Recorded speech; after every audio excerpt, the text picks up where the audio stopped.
Halo semuanya, kembali lagi di Tonight Impression Podcast.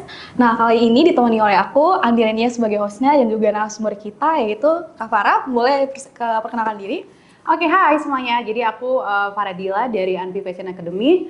Sekarang umur saya 29 tahun dan saya menjalankan bisnis saya yaitu sebagai founder dari Anvi Fashion Academy sendiri. Oke, baik, berarti sudah perkenalannya. Mungkin bisa sebelum kita lanjut lagi nih ke pertanyaan yang mengulik lebih dalam mengenai topik kita yaitu The Fashion and Academy. Aku pengen nanya nih, penasaran juga nih sama Kak Farah. Dulu waktu kuliah itu jurusannya itu sesuai nggak sih sama pekerjaan yang diambil sekarang atau beda nih?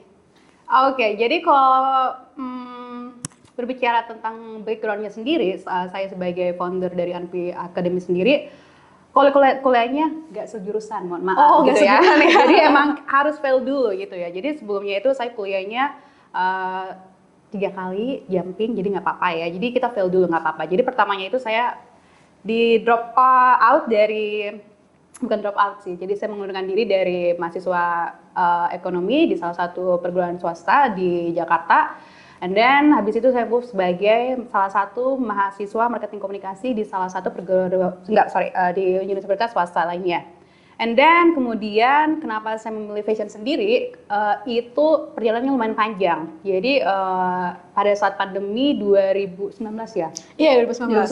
2019 saya memutuskan untuk kuliah lagi untuk ngambil Fashion Academy, tapi kuliahnya itu bukan 2 atau 3 tahun, tapi yang short course aja sampai 1 sampai 1,5 tahun gitu. Jadi kalau dibilang backgroundnya emang dari fashion, enggak, tapi saya suka fashion itu dari SMA. Oke. Seperti tadi dibilang dari SMA nih. Berarti terjun di dunia fashion tuh dari kapan dan kenapa alasannya mau terjun di dunia fashion? Sebenarnya gampang sih, karena kalau kita lihat itu fashion sendiri itu marketnya gede banget ya, apalagi fashion wanita. Jadi kalau misalnya alasannya kenapa, ya pengen cari uang di fashion sendiri gitu. Karena aku tahu marketnya fashion itu gede banget. Oke, berarti sebelum di Anvi sendiri ini ada bisnis lain nggak sebelum dari ini? Kayak pasti kan mulainya dari kuliah ya, waktu itu ya, setahunnya kuliah ya. Tadi dari SMA kuliah, habis itu sebelum dari Anvi Fashion sendiri ini ada nggak sih bisnis sebelumnya? Boleh disebutin mungkin? Oke, sebelumnya saya pekerja kantoran. jadi sebelumnya saya pekerja kantoran, saya pernah bekerja di salah satu bisnis startup, consulting, sama yang terakhir itu saya salah satu kuli di hotel. Iya, megangnya sosmed sama sales eksekutif juga, sama bagian markom juga gitu. And then habis itu saya memutuskan this is not my passion. And then gue pikir kalau passion gue sendiri adalah fashion gitu sih. Jadi emang ininya ya pegawai juga, kuli juga dulunya gitu. Oke, berarti dari yang mungkin kuliahnya belum nggak relate ya sama pekerjaan sekarang ini. Betul. Nah, berarti Kak Farah sendiri ini kan sudah istilahnya sudah lama lah di dunia fashion nih. Menurut Kak Farah sendiri apa sih poin penting dalam dunia fashion itu sendiri gitu loh? Ketika kita berbicara fashion itu nggak luput dari satu karakter. Jadi fashion itu kita harus mempunyai karakter. Jadi kalau misalnya saya sebagai desainer, saya itu harus mempunyai karakter yang dimana desain saya itu berbeda dari desainer yang lainnya gitu. Jadi intinya satu karakter sih. Suatu karakter ya, berarti ya. Karakter. Berarti selain mencerminkan personality, fashion juga mencerminkan karakter dan juga gimana cara pembawaan seseorang ya mungkin ya. Betul. Oke. Nah, sekarang nih ada beberapa bahasan mengenai sustainable fashion dan juga fast fashion nih. Nah, mungkin bisa dikasih tahu atau mungkin bisa diberi penjelasan mengenai sustainable fashion itu sendiri apa? Oke, jadi sustainable fashion sendiri itu tidak luput dari 2 konsep. Jadi yang pertama itu zero waste, sama yang kedua ethical fashion. Nah, zero waste sendiri itu, jadi gimana caranya kita pelaku fashion atau business owner itu mengurangi sampah pada material sendiri gitu. Itu yang namanya satu zero waste. Nah, yang kedua adalah ethical fashion. Nah, ethical fashion itu ada 2 konsep juga nih. Jadi yang pertama people and people, and then people and environment. Nah, jadi aku bahas dulu yang pertama nih, people and people. Jadi kalau people and people itu gimana caranya kita pelaku fashion atau business owner bisa memperhatikan karyawan-karyawan kita yang bekerja di garment gitu. Jadi kalau misalnya mereka itu kita harus tahu bahwa mereka itu nggak underweight sama overtime gitu. Jadi kalau misalnya mereka kerja overtime, ada juga upah yang dibayarkan di situ. Oke. Karena kita tahu banget bahwa banyak beberapa dari company atau enggak fast fashion brand-brand gede yang diproduksi di negara Pakistan, Sri Lanka, India, China. Oh, China. China. Yang mereka itu meng-hire orang-orang pekerja di garment itu yang underage, underweight, sama overtime. Gitu. Bayangin aja. Ini kok kita berbicara di bagian fashion sendiri atau garmentnya sendiri. Jadi kalau bayangin aja kalau mereka itu kerjanya anak 16 tahun, dipaksa bekerja di pabrik. And then they don't get really good salary. Berarti di underpaid ya? Iya, underpaid. Bayangin aja itu berapa banyak dan banyak juga yang nggak dibayar dan juga banyaknya penyakit yang dihasilkan dari fiber sendiri itu, dari fashion sendiri itu. Dan jadi emang di sini yang kita bilang people and people adalah gimana caranya kita melihat kesejahteraan pekerja di garment. Itu yang unsur pertama ya, people and people. And then yang kedua adalah unsur people dan environment. Jadi yang dimaksud di sini adalah jadi kita masyarakat itu yang aware sama lingkungan. Jadi kalau di fashion sendiri itu ada fiber yang namanya organik sama non organik. Nah kalau kita berbicara soal sustainable fashion, kita harus memakai produk yang fibernya organik. Nah produk yang fiber organik itu apa aja? Jadi contohnya itu seperti kain, linen. Oh tahu ini. Yeah. Ini silk ya? Oh iya, silk. Jadi silk, cotton itu salah satu fiber yang organik gitu. Jadi sebisa mungkin kita harus menghindari pemakaian dari bahan sintetis seperti polyester, itu nggak bagus. Itu sangat merusak lingkungan gitu. Jadi yang aku bilang people environment kita harus care dari material yang kita pakai gitu. Jadi sebaiknya menghindari spandex, polyester, itu nggak bagus. Tapi yang banyak beredar mungkin ya di masyarakat kita ini itu kan spandex ya, spandex bahan dan mungkin kalau cotton sendiri itu masuk dalam organik ya? Yes, organik karena ya? dia dari fibernya itu seratnya itu dari tumbuhan. Jadi itu sangat aman dipakai. Oh baik, oke mungkin nih kita bisa pindah lagi nih ke pertanyaan selanjutnya. Masih mengenai apalagi mengenai sustainable fashion juga nih. Oke, boleh apalagi. Gimana sih cara kita untuk tetap keep up di dunia sustainable fashion, khususnya untuk pebisnis sendiri ya mungkin ya, karena maraknya fast fashion nih, yang sekarang mungkin kita tahu ya. Yes. Gimana cara keep up buat? Oke. Yes. Oke, gimana buat cara keep up ya?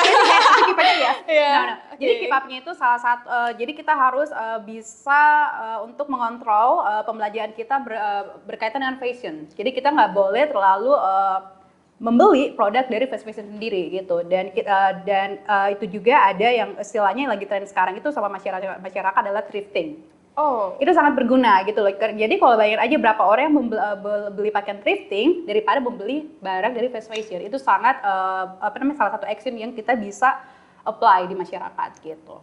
Oh berarti itu salah satu action yang bisa kita lakukan ya, sebagai kita sendiri, sebagai konsumen dan juga sebagai masyarakat mungkin ya. Oke.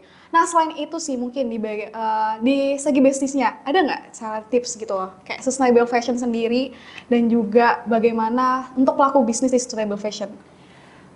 Jadi kalau kita berbicara tentang bisnis untuk sustainable fashion sendiri, compared to fast fashion itu agak sulit ya. Oh. Kenapa aku bilang agak sulit? Karena sustainable fashion itu produknya itu lumayan. Kenapa aku bilang lumayan? Karena untuk cotton aja, linen and silk itu harganya berbeda dengan polyester. Polyester itu satu meternya itu dari 12 sampai 20 ribu, sedangkan cotton itu mahal. Yang benar-benar natural atau nggak alami itu benar-benar mahal. Jadi kalau misalnya dibandingkan yang struggle-nya yang pelaku sustainable fashion sendiri itu harganya kita selalu dibandingin. Jadi kalau bilang gimana caranya, it's quite difficult. It's quite difficult ya. Berarti karena mungkin perbedaan biaya produksi kali biaya produksi dan juga harga pasar mungkin ya. Yes, betul. Oke, berarti ini salah satu tantangan juga ya pada pebisnis di dunia sustainable fashion sendiri ya. Yes, betul. Oke. Mungkin ada kesan dan tambahan mungkin dari Kak Farah sendiri buat bagaimana sih cara kita buat bisa apply sustainable fashion dan juga di maraknya fast fashion yang sekarang beredar dan juga kepada pebisnis yang lagi bergelut di sustainable fashion. Mungkin ada advice dari Kak Farah? Aku advice-nya mungkin untuk masyarakat di kali ya. Ini bukan untuk pelaku bisnis tapi untuk masyarakat aja. Jadi advice aku itu tolong banget support local brand dan don't buy fast fashion. Oke. Gitu. Karena kalian itu memperkaya brand luar, bukan dalam negeri. Jadi sebaiknya dukung lokal brand. Ya, padahal sekarang lokal brand banyak yang bagus ya. Iya, Iya, ini bagus banyak banget. Jadi Iya. lokal brand itu banyak banget yang udah keep up juga dan udah go internasional. Wow, iya. Udah nampil juga di beberapa Fashion Week ya? di dunia Oh, gitu. iya. Jadi kenapa kita harus beli produk luar? Sedangkan produk lokal kita itu udah bagus really juga. good. Iya, bangga Oke. produk lokal. Bangga produk lokal, pokoknya semua dukung lokal. Oke, berarti harus dukung produk lokal ya guys, beli produk lokal, support lokal. Oke. Support lokal. Nah, mau membahas tentang fashion industri yang di Indonesia ini, kayak di zaman yang serba cepat sekarang, teknologi dan juga globalisasi mungkin ya. Menurut Kak Farah sendiri nih, fashion industri di Indonesia tuh berkembangnya sudah sejauh mana? Dan dibandingkan dengan negara maju seperti istilah ibu dari fashion itu negara Prancis dan juga Amerika, menurut Kak Farah sendiri bagaimana? Oke, jadi kalau untuk tren fashion di Indonesia saat ini, menurut aku ya, pandangan aku sebagai yang biasa ngajar juga, aku melihat bahwa tren fashion Indonesia itu didominasi sama Gen Z. Oh, teman aku ya? Iya. Gen Z. Jadi Gen Z itu bukan aku udah milenial soalnya. Nah, jadi kenapa Gen Z? Karena Gen Z itu mereka satu, they love to try something new, Yes. and they know how to style themselves, kayak mix and match, sama dia sih pokoknya apa yang happening mereka beli. Iya, Dan benar. itu salah satu faktor kenapa fast fashion tinggi banget marketnya, karena ya baik lagi Gen Z itu selalu love to try something new. Oh iya, berarti Dan untuk tren sendiri. sendiri fast fashion itu ya udah banyak terjadi di fast fashion gitu. Oh, berarti bisa dibilang salah satu perilaku kita para Gen Z ini increase ya kasus tentang gitu. fast fashion sendiri gitu. Nih, berarti stop buying fast fashion ya. Berarti itu kan salah satu ya. Iya. Ada lagi nggak sih cara buat keep kayak sustainable fashion biar bisa lebih longer, mungkin lebih banyak lah yang itu. Oke, jadi yang bisa kita lakukan sebagai masyarakat yang love fashion, jadi kita bisa recycle, reuse, sama repeat. No, repeat itu berarti recycle, reuse, sama repair. Jadi kalau misalnya baju-baju kalian ada yang robek atau apapun itu, jangan dibuang, tapi kita repair. Oh, repair Jadi gimana kayak, tuh? maksudnya gini loh. Oke. Let's say ya, karena kita robek nih di sini ya, jangan dibuang. Ini bisa digait lagi, Bu. Oh. Iya ya, iya kan bisa gaya, ini kan sayang banget kalau kita buang gitu Iya, kan. Jadi biasanya- jadi pokoknya baju-baju kita yang rusak, apapun itu jangan dibuang, tapi kita harus repair. Dan sebisa mungkin jangan jangan buying too much. Apalagi kita sebagai masyarakat Indonesia, oh ada yang lucu nih di mall, beli gitu ya, beli Iya, ya, harganya itu kayak- 60.000 dibeli. Sebaiknya jangan gitu. Itu Jadi, seperti ini ya, mungkin kebanyakan para cewek kali ya kayak gitu ya. perempuan Perempuan ini. Oke, mungkin oke, berarti sesi 1 nih dalam sesi kali ini kita sudah membahas banyak banget tentang sustainable fashion nih. Dan action juga yang udah harus kita ambil mengenai buat mempertahankan mempertahankan lingkungan dan juga mempertahankan tentang sustainable fashion sendiri. Nah, terima kasih juga ya kepada Kak Farah Thank you for having me. Oke. Dan mungkin bisa bahas di sesi selanjutnya lagi. aku tahu bahwa di Jakarta itu untuk sekolah fashion itu mahal. Fashion school di luar itu kalau di compare sama harga Jakarta jauh banget. Itu 2 kali lipat jauhnya. Oh. Itu jadi kita tahu ya berapa. Pokoknya di Jakarta itu untuk Fashion Academy itu 3 digit. Nah pasti kalian nanya lagi kan, kalau 3 bulan bikin apa aja? Kan bisa. Iya benar. Gitu kan? Ya, tanya mau nanya nih. Yang mana?